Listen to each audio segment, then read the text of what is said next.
Hello everybody, welcome to a pop-up live, and what we're going to be looking at tonight is the MiniArt Tempo E400, the Hochlander Pritch three-wheel truck. Now, I picked this up from Antics in Bristol today. Big thank you to Mr. Andrew Hills of Antics for putting one by for me. What can I say? Since I saw this on MiniArt's Facebook page and they released some details for it, I have fallen in love with this vehicle.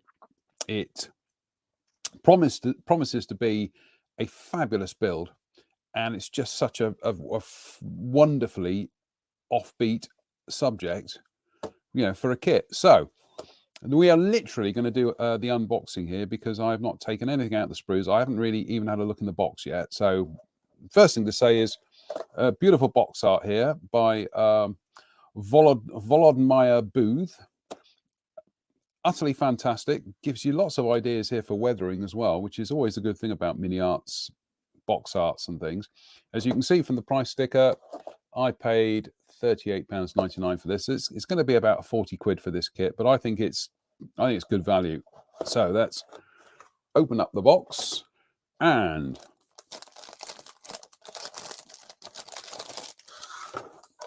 let's literally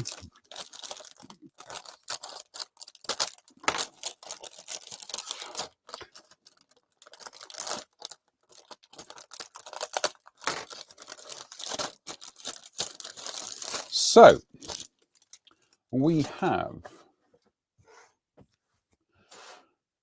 first of all, let's have a deep dive into this. We have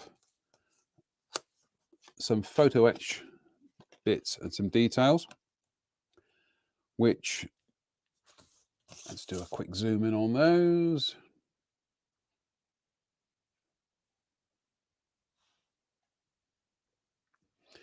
Oh, those are very nicely done. I like the big kind of name plate they give you there, which is nice for display purposes. But there's obviously the grills and the number plates, and there looks to be some latches and hooks and things for the vehicle, but that's beautifully done. That's absolutely fabulous. In terms of cost, something like this, you know, you're immediately talking about 5 quid as an aftermarket accessory. So that accounts for, you know, £5 of the retail price. That is very, very nice. Then we have the clear parts are packed separately, which is always a good touch. And we have the decal sheet here, which we'll come to the schemes in a minute. But that all beautifully printed. It's printed by, oops daisy, it's printed by a company called Decograph, printed in Ukraine. So interesting selection of markings there. So we'll come to that in a second. And let us, oops daisy, let's just zoom out a bit more. That's more like it. So what do we get in the kit? We get the bonnet, which is molded in one piece. This looks to be slide molded as well. Very crisp. The plastic is a nice hard plastic, not too hard, but not too soft either. Fantastic detail on this. It's absolutely beautiful. There is, and we'll just zoom in on this. You can probably just see just around the edge there. There we are. You can see it there. That's the mold part line from the slide mold. So there's going to be a little bit of cleanup on that, but that is literally just with a polishing pad. But isn't that fabulous? And you can pose this open as well. Then we have a sprue here with the wheels. Now, unlike some of MiniArt's kits, they've done the tires more conventionally. Sometimes MiniArt will break the tires down into literally like slices and layers to get the treads, which is how they did it on the Lands Bulldog tractor. But this is much more conventional. It's just a tire with the inserts for the hubs, and it looks like you've got a choice of hubs there. We've got some engine details here, bits for the transmission, gear sticks. Yeah, there's a lot going on there. I think it's the best way of putting that. And then we have the this looks to be the cab section. Looks like there's two variations of the roof. I'm going to have to have a look on the instructions to see what's going on there. Whether one of them is, whether they're both used in this kit or they're not. Because I don't know if you can see that, but there's like a rain guard around this one, a lip, but not on the front of this one. Rear of there, part of the suspension, I'd imagine. Then we have, this is all to do with the cab. So we've got the front piece there, we've got the seat, the bench seat, that's going to be a nice weathering exercise. Bit of worn leather upholstery. Steering wheel. We've got some more bits and pieces to do with the hub. We've got the exhaust muffler there, doors, mud guards. Now there are some big knockout pin marks there, but it will be interesting to see when this actually goes together is whether they are visible or not. Same with the doors here. You've got some knockout pins there, but whether they're visible, in fact, I probably think they're not, because those will go into those bits there. So, but it's beautifully done. It really is. I mean, MiniArt are absolutely on the top of their game here. Then we have the rear compartment, and so we've got the fold down sides there for the gates and everything. Again, just beautifully done. I mean, the delicacy of these parts here, goodness me. So glad I've got a pair of Despy cutters, because I think trying to remove them with a scalpel, chopping down with a scalpel on them, I think you would break them. But that is very delicate molding. Yeah, that's very nice. And to their credit, there aren't any, I'm just looking at these here, there aren't any knockout pins on any of these bits, that's excellent. Superb. Then we have this sprue, which looks to be more of the suspension unit. Then some stuff to go in the back, which is nice. So we've got a ladder, we've got what appears to be a bench of sorts, and we've got some gate posts. So these would appear to have been pulled from another MiniArt set, which is the modular way MiniArt do things. But yeah, nice, very nice. Then we have the instructions, and let's just zoom out a bit. And these are beautifully done. It's fantastic quality paper. Just the presentation is first class. I mean, this is quality. This is really real quality. Dare I say it, it actually puts the instruction sheets by Tamiya to shame. And I know they are perfunctory, they are functional, and they are done to a certain style, but this is absolutely splendid. Color profile in there. So this is one of the color schemes you can do, excuse me, which is, this one's from Hamburg, 1940s, which is a nice red and gray one. Then we have sprue layout with suggested colors. I'm just having a look to see if they've grayed out any parts that aren't needed, but apparently not.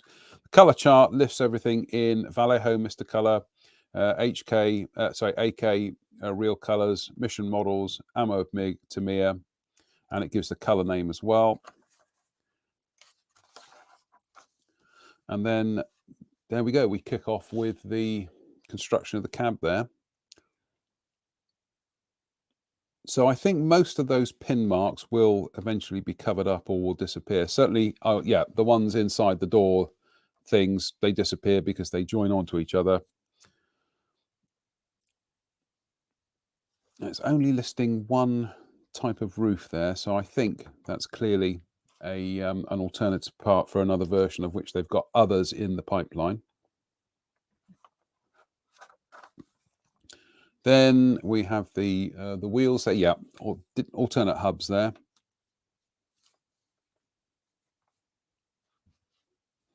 And then the construction of the flatbed, and again you've got variations for the rear number plate. There's a lot of photo etch, as we've seen, that goes into this as well. You can do it open and closed. Oops. Then we have the engine. Get a full engine in this, which is not going to be hidden. So that's going to be a fun old project. And again, just beautifully illustrated.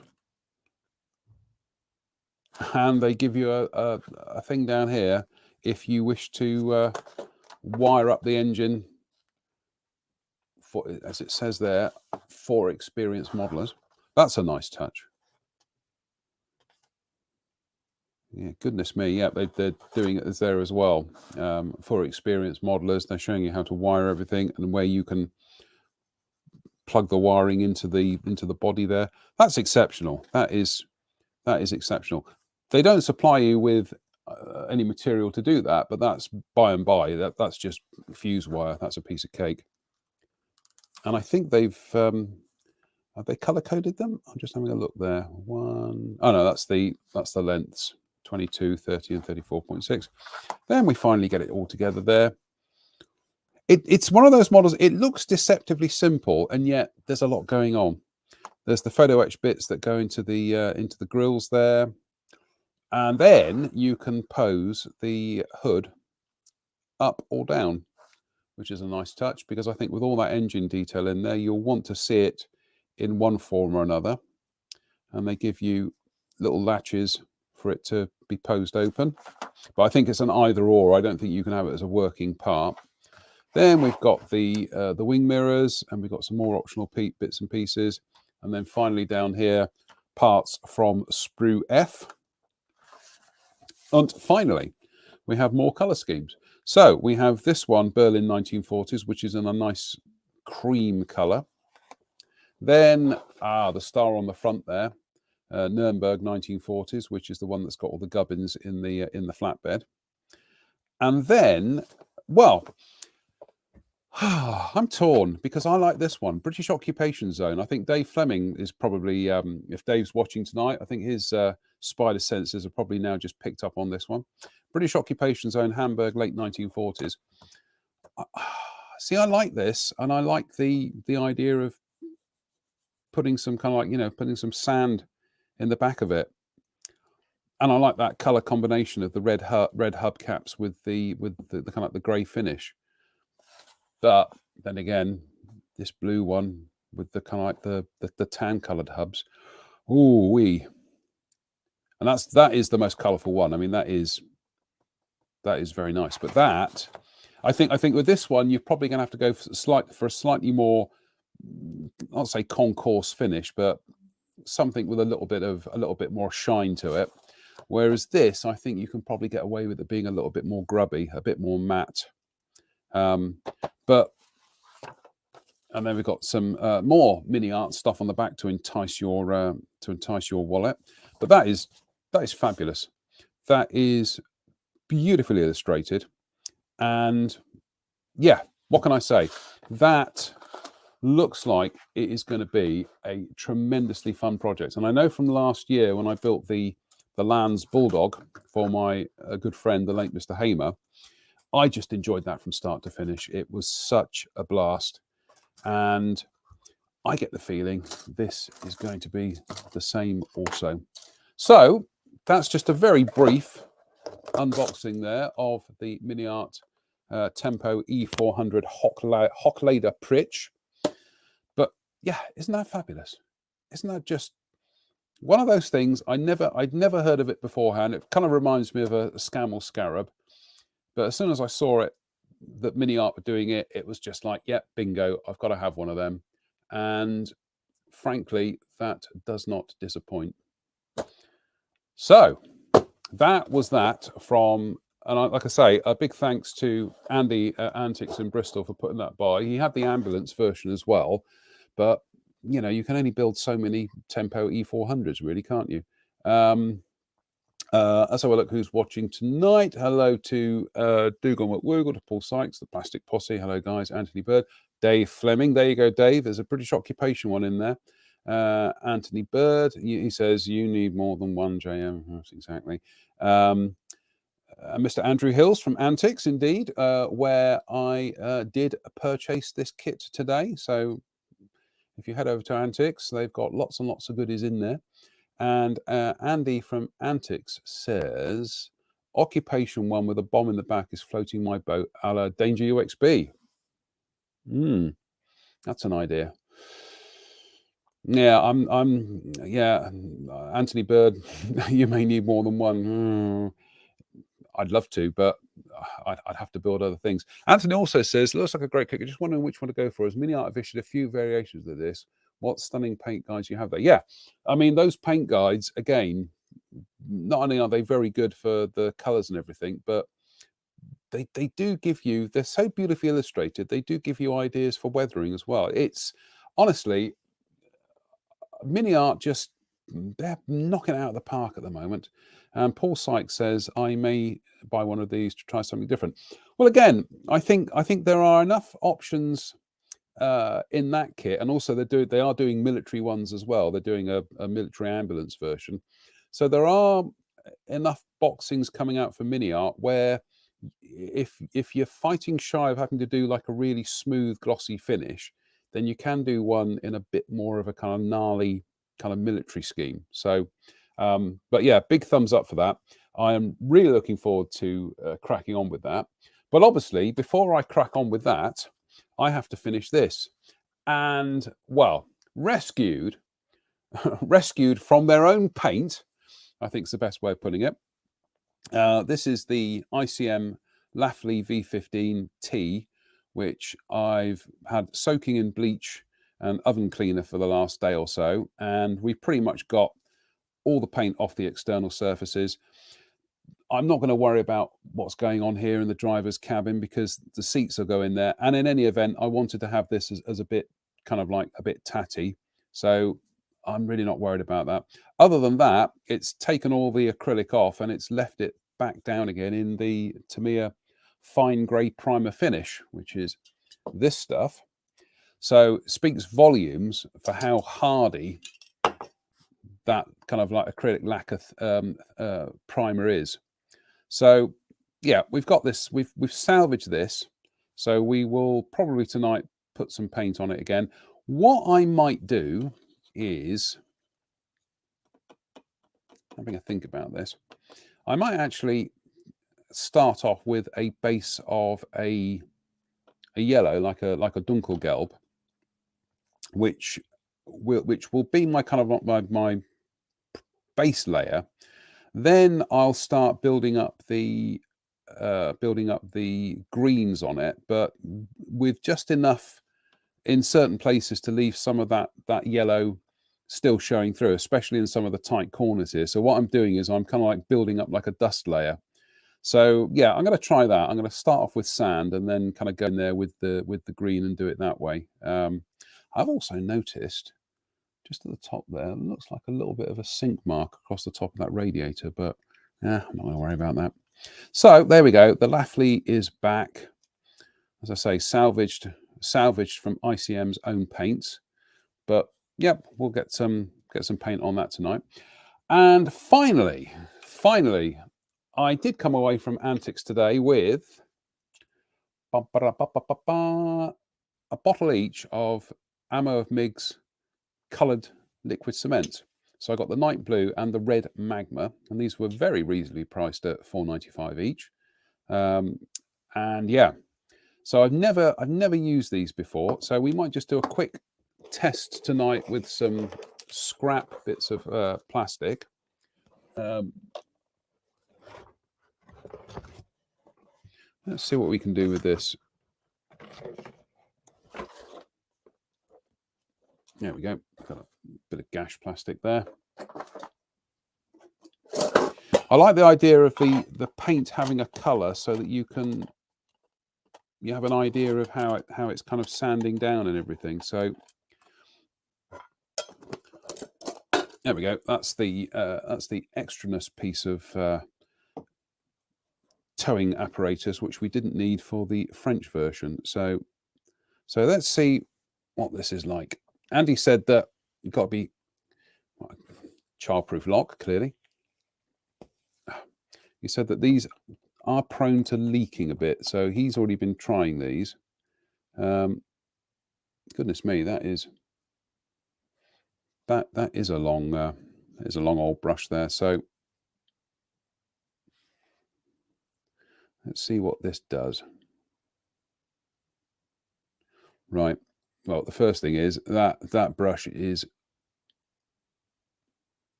doesn't have quite the same. The Tamiya brushes, they tend to stay kind of firm. Oh, let's try doing that on camera. They tend to stay quite firm when you're applying the cement, whereas this one is definitely a bit wibbly wobbly. But and also got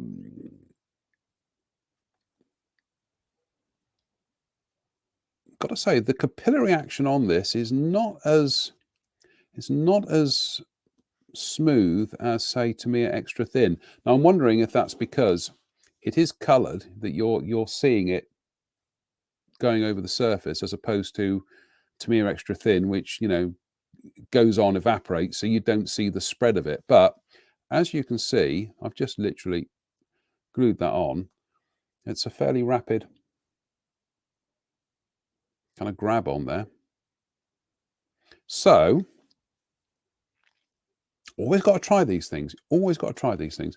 Like I say, this could be my next new favorite thing, or I could use it once and then not bother using it again.